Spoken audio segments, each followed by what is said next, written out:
भागवत जी का प्रसंग है कि जन्म आत्मा का होता है या शरीर का, क्योंकि शरीर तो जड़ है, चैतन्यता शून्य है, और आत्मा सच्चिदानंद स्वरूप है, अविनाशी है, निर्विकार है, उसका जन्म होता ही नहीं। तो जन्म किसका होता है? शरीर जड़ है,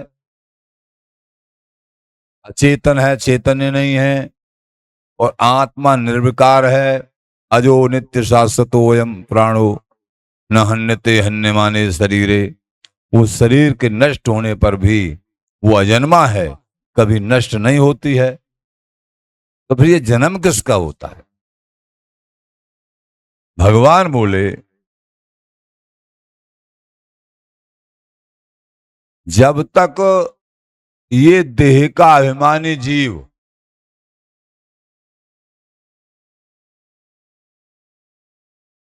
ये यहां अहम भाव रखता है कि मैं ऐसा मालिक हूं, मैं पुरुष हूं, मैं स्त्री हूं, मैं करता हूं, मैं भोगता हूं, मैं देख रहा हूं, मैं बोल रहा हूं, मैं,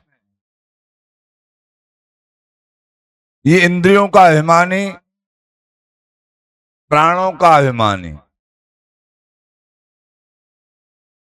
कहते हैं ना, भय विहारिन प्राण तीन हानि मानत जगत, पत पैसा और प्राण। पत छाणे पैसा तजय भय बिहारी प्राण। तीन हानि मानता है ये जगत, तीन प्रकार का नुकसान मानता है। पति, पति माने स्वामी, मैं सबका स्वामी रहूं, ये चाहता है, मेरी सब बात माने और मेरे बॉडीगार्ड रहे, मैं सुरक्षित रहूं चारों तरफ से, शरीर सुरक्षित, बाह्य स्थिति से अंदर के हष्ट-पुष्ट रहूं, और मेरे पे कोई भी वार नहीं कर पा, मैं सुरक्षित रहूं। पद पैसा, और मैं पैसा बहुत हो, मेरे पास धन हो, प्राणों की रक्षा, प्राण मेरे सुरक्षित हो। तो ये तीन हानि, तीन हानि मान जगत, पैसा और प्राण। तो भय बिहारी प्राण, तो बोले पत पैसा और प्राण, पत छाण है, यानी स्वामित्व को छाण देना चाहिए। मैं स्वामी नहीं हूं, मैं तो बिहारी बिहारन का दास हूं।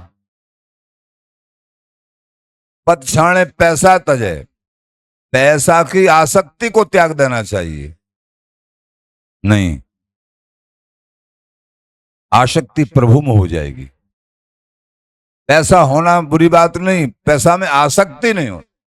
पत छाणे पैसा तजय, तो फिर क्या होगा? भय बिहारी प्राण, बिहारी बिहारी नहीं प्राण स्वरूप हो जाएंगे। जब अपने स्वामित्व भाव को नहीं, अपनी अकड़ को, अहम भाव को नहीं त्यागेंगे, और संसार के सुखों का लालच नहीं त्यागेंगे, धन का लालच नहीं त्यागेंगे, तो बिहारी बिहारी प्राण नहीं हो पाएंगे। प्राणों की तुमको बहुत चिंता रहेगी।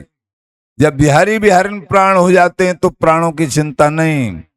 लाड़ो तुम्हें लड़ाए, जीव तो गुण गाए। ये बड़ों के सूत्रों को समझना है। तो बोले भगवान कि ये देह अभिमानी, मैं खा रहा हूं, मैं बोल रहा हूं, मैं देख रहा हूं, प्राणों का अभिमानी, जब तक आत्म स्वरूप जो निर्विकार सच्चिदानंद है, इस भ्रांति के कारण बार बार जन्म मरण को प्राप्त होता रहता है। ये जो आत्म स्वरूप है, ये जीव है, जो साक्षात सच्चिदानंद स्वरूप है, ममैवांशु, हरि का ही अंश है। ये हरि का अंश होते हुए भी, लेकिन यहां ये भ्रांति में फंस गया कि मैं बोल रहा हूं, मैं कर रहा हूं, मैं खा रहा हूं। बार बार जन्म मरण को प्राप्त होता रहता है इस कारण से। यद्यपि न इसका कभी जन्म होता है, भगवान बोले, और न उसका मरण होता है, केवल भ्रांति है। ये भ्रांति स्वप्न की तरह है। उदाहरण भी दे दे, क्यों बिना उदाहरण के बात समझ में नहीं आती। जब तक इसको मैं भान रहता है, ये भान रहता है कि मैं स्त्री हूं, मैं पुरुष हूं, मैं अपनी इंद्रियों से भोग भोग रहा हूं, मैंने ये भोगा है, ये भोगूंगा, ये इस जीव की भ्रांति है, संशय है, भ्रम है। ऐसे ही जैसे स्वप्न में और स्वप्न में प्राप्त हुआ दुख सुख, स्वप्न में कोई दुख सुख प्राप्त हो, जैसे किसी को राजा बना दिया जाए स्वप्न में, या किसी को पीट रहा है कोई स्वप्न में बुरी तरह, अब कौन बचाए स्वप्न में पिटते हुए को, या नदी में डुबो दिया, स्वप्न में डूब रहा है, अब इसको कौन बचाए? स्वप्न में है, कोई उसको जगा दे तो फिर रक्षा हो गई। अरे कैसे हलचल सी हो रही है भाई, जगा दिया। ऐसे ही गुरु संत इस जीव को जगा दें कि अपने स्वरूप में आओ, भजन करो, बिहारी बिहारन को प्राप्त करो, तब ये स्वप्न का त्याग होता है ना। ये भ्रांति बनी रहती है कि मैं फलाने का बाप हूं, कि मैं ये हूं, मैं इतना धनवान हूं, मैं ऐसा हूं, मैं वैसा हूं, केवल और केवल।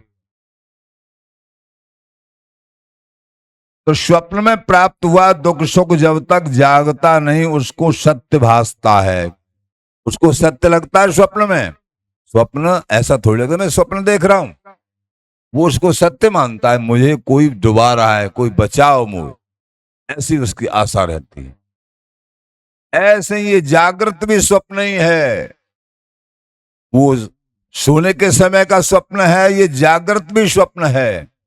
इसमें भी मोह निशाते सोवनहारा, देखें स्वप्न अनेक प्रकारा। ये मोह निद्रा में जीव सो रहा है, अनेक प्रकार के स्वप्न देख रहा है, मैं ये हूं, मैं वो हूं, मैं ये हूं, इस प्रकार के स्वप्न देख रहा है। जब तक संत गुरु महापुरुष निरंतर भजन में लगा के अनासक्त नहीं करेंगे ये अपने आप को, तब तक ये स्वप्न और ये जन्म मरण चलता ही रहेगा। तो ये सत्य लगता है स्वप्न देखने वाले को, मैं सत्य ही कहीं दुख पा रहा हूं। स्वप्न की विपत्ति या सुख कोई भी सत्य नहीं है, दोनों में से चाहे कोई विपत्ति हो या सुख हो, कोई भी सत्य नहीं है। ऐसे ही यहां प्रगट में भी ये कोई सत्य नहीं है, भ्रम है। अभी श्वास निकल जाए तो सब कुछ जानकारियां, सब कुछ यहाँ का वैभव सब खत्म, और कुछ समय के बाद, कुछ दिना तो रोबा राट और जान पहचान वाले, और 2-4 महीना के बाद सब भूल जाते हैं कौन था क्या है सब। ये भी स्वप्न है, केवल ये स्वप्न की कथा, ये जन्म मरण का फंदा, जीते जी प्रभु में अनुराग, सब में भगवत दर्शन, सब में मेरे बिहारी बिहारिन हैं, और कासों बैर करूं अपने आप को प्रणादपि सुनी चेन, तिनके से भी छोटा बना के इस जीवन को काट के ले जाए, इस जीवन को आगे बढ़ा ले जाए। प्रणादपि सुनी चेन, तरुरपि सहिष्णुना, वृक्ष से भी ज्यादा सहनशील। आम के वृक्ष पे डंडा मारो वो फल देता है, वो डंडा नहीं मारता वापस। अमानना मान देन, आम की तरह बन जाइए, अमानना मान देन, स्वयं अमानी बन के रहो, मान की इच्छा मत करो, मान पात्र को मान दीजिए। कीर्तनी है सदारी, तभी निरंतर भजन कर सकते हैं, तभी निरंतर। जब अपने आप को छोटा समझोगे, कहीं दोष दर्शन नहीं होगा, और तरोरपी सहिष्णुना, सहनशील, वृक्ष से भी ज्यादा सहनशील। और अमानी रहोगे, मान की इच्छा नहीं करेंगे, दूसरों को मान देने की, सेवा करने की भावना रखेंगे, अपनी नहीं। तभी निरंतर भजन और बिहारी विहरण के चरणों में अनन्य आसक्ति हो सकती है। तो यहां कह रहे हैं स्वप्न में विपत्ति या सुख दोनों ही झूठी हैं, स्वप्न की असत्य हैं। लेकिन जब तक वो जगाएगा नहीं कोई, उसको जागेगा नहीं, वो असत्य नहीं, वो सत्य लगेंगे। और उन दुख सुख को, स्वप्न के दुख सुख को भोगता रहेगा जब तक कोई उसको जगाएगा नहीं। ये अपने आप नींद नहीं टूटेगी, भोगता रहेगा।